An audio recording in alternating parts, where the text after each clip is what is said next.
আসসালামু আলাইকুম। আজ রোজ বৃহস্পতিবার 23শে জানুয়ারি 2025। ফের বেড়েছে সোনার দাম। চলতি মাসে দ্বিতীয়বারের মতো সোনার দাম বাড়ানোর ঘোষণা দিয়েছে বাংলাদেশ জুয়েলার্স অ্যাসোসিয়েশন বাজুস। ভরিতে এবার সর্বোচ্চ 1983 টাকা বাড়িয়ে নতুন মূল্য নির্ধারণ করা হয়েছে। দাম বাড়ানোর ফলে ভালো মানের অর্থাৎ 22 ক্যারেটের এক ভরি সোনার দাম হবে 1,41,426 টাকা, যা একদিন ছিল 1,39,443 টাকা। বুধবার 22শে জানুয়ারি বাজুসের মূল্য নির্ধারণ ও মূল্য পর্যবেক্ষণ স্থায়ী কমিটির চেয়ারম্যান মাসুদুর রহমানের সই করা এক সংবাদ বিজ্ঞপ্তিতে এ তথ্য জানানো হয়েছে। নতুন বছর শুরুর পর দ্বিতীয়বারের মতো সোনার দাম বাড়ানোর ঘোষণা এলো, যা বৃহস্পতিবার 23শে জানুয়ারি থেকে কার্যকর হবে বলে জানানো হয়েছে।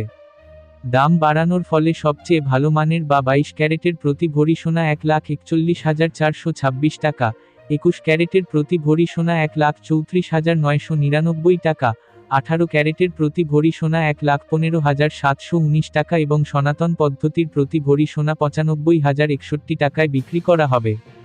সোনার দাম বাড়ানো হলেও অপরিবর্তিত আছে রূপার দাম।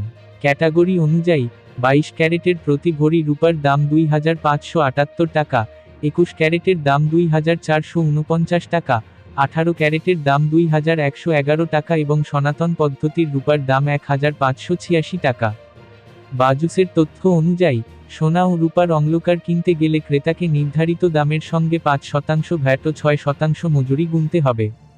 অর্থাৎ এখন ক্রেতা 22 ক্যারেট মানের এক ভরি সোনার অলংকার কিনতে গেলে লাগবে 1,56,983 টাকা, সোনার দাম 1,41,426 টাকা, ভ্যাট মাইনাস 7,071 টাকা এবং মজুরি 8,486 টাকা।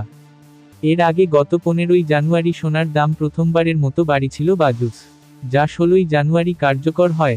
ওই দামে এতদিন সোনা কেনাবেচা হয়েছে। বিনিয়োগ: সোনা একটি জনপ্রিয় বিনিয়োগ মাধ্যম। এটি একটি স্থিতিশীল এবং মূল্যবান সম্পদ যা সময়ের সাথে সাথে মূল্য বাড়তে পারে। ভিডিওটি ভালো লাগলে সাবস্ক্রাইব করে পাশে থাকবেন। ধন্যবাদ।